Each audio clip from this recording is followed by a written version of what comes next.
Hi, Rim 10 kiddos. So, last we left off, we were reading chapter 11 of Kate DeCamilla's Because of Winn Dixie. And in that chapter, kind of like weather we've been having here. In fact, last night we had a lot of rain and thunder. I don't know if any of y'all were up, y'all might have heard it. But in Naomi, Florida, where Opal and the preacher live, there was a thunderstorm. They were safe, just like last night. Sometimes it just rains and lightnings and thunders. But their dog, according to the preacher, had a pathological fear of the thunder. So he was scared. And was the preacher okay with that? Yeah. He was worried about him. He wanted to keep him safe, but he was okay with the fact that the dog went cuckoo overnight listening to all that thunder. He just wanted to make sure they kept him safe whenever there's a storm so that he doesn't get lost or run away. Okay, so now we're on chapter 12. Me and Winn Dixie got to Gertrude's pet so early for my first day of work that the close sign was still in the window. But when I pushed on the door, it swung open, and so we went on inside. I was about to call out Otis before we were there, but then I heard music. It was the prettiest music I have ever heard in my life. I looked around to see where it was coming from, and that's when I noticed that all the animals were out of their cages. There were rabbits and hamsters and gerbils and mice and birds and lizards and snakes. And they were all just sitting there on the floor like they had turned to stone. And Otis was standing in the middle of them. He was playing a guitar. And he had on skinny, pointy-toed cowboy boots, and he was tapping them while he was playing the music. His eyes were closed, and he was smiling. Winn Dixie got a dreamy kind of look on his face. He smiled really hard at Otis. And then he sneezed, and then his whiskers went all fuzzy. And then he sighed and kind of drooped to the floor with all the other animals. Just then, Gertrude caught sight of Winn Dixie. "Dog!" she croaked, and flew over and landed on his head. Otis looked up at me. He stopped playing his guitar, and the spell was broken. The rabbits started hopping, and the birds started flying, and the lizards started leaping, and the snakes started slithering, and Winn Dixie started barking and chasing everything that was moving, and Otis shouted, "Help me!" For what seemed like a long time, me and Otis ran around trying to catch mice and gerbils and hamsters and snakes and lizards.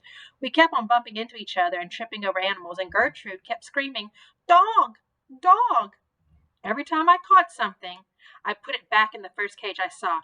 I didn't care if it was the right cage or not. I just put it in and slammed the door.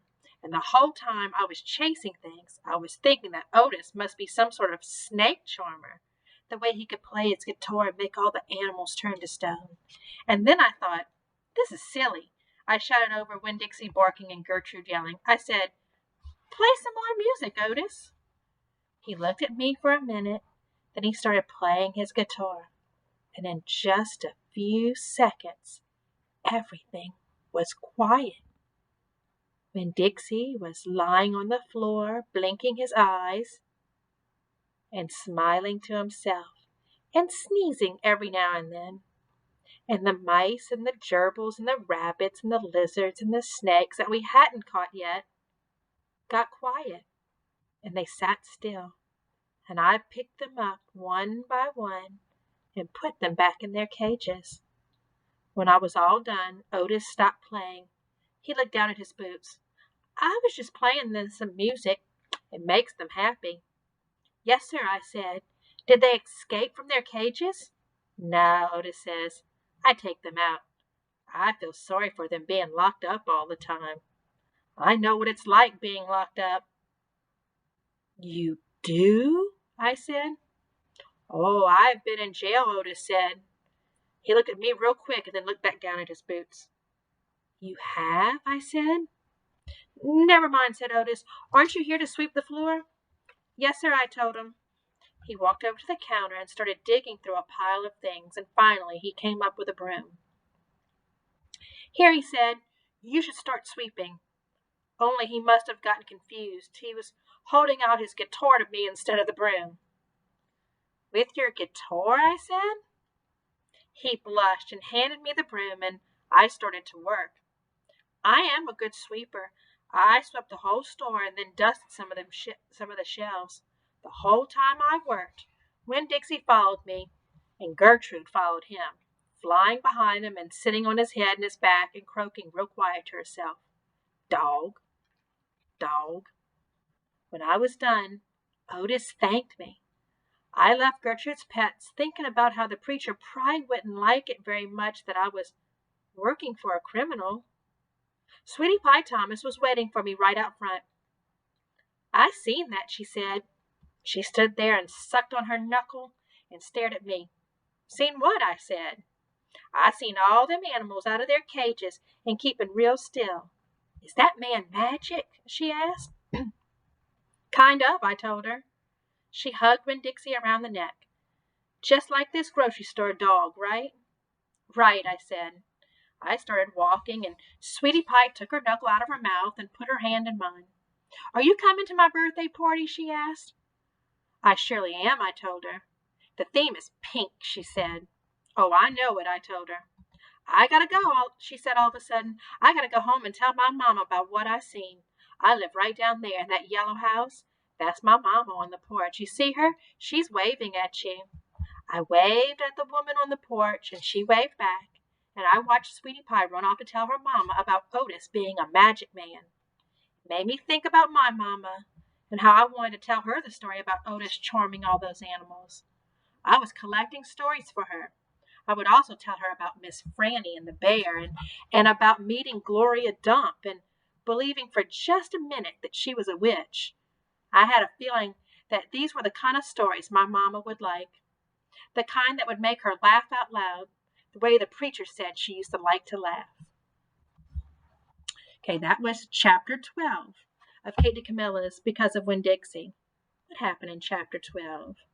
Well, one, remember, she got a job at Gertrude's Pet, so she got up real early. She got there before the store even opened, remember? And when she went in there, she could hear music. Who was playing the music? Do you know? Was it the radio? It was Otis.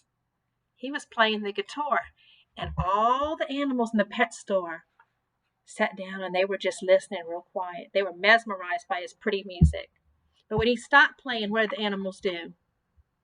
They were running. It was chaos. Birds were flying, gerbils were crawling everywhere, snakes and lizards got loose. When he stopped playing the music, they were all over the place. But when he started playing again, they all sat down and got quiet and listened, and she was able to put them all in their cages. And then she learned something really important about Mr. Otis, huh? What did Mr. Otis tell her? Mr. Otis told her, Mr. Otis told her that he had been in jail. He knew what the animals felt like being in cages because he had been in jail. So that happened. That was interesting, huh? Yep. But she doesn't know what to think about that. She thought maybe her daddy might not like her working for somebody who had a criminal past. But we're going to find out a little bit about that later. So, more, we're going to read chapters 13 and 14. Bye, Room 10.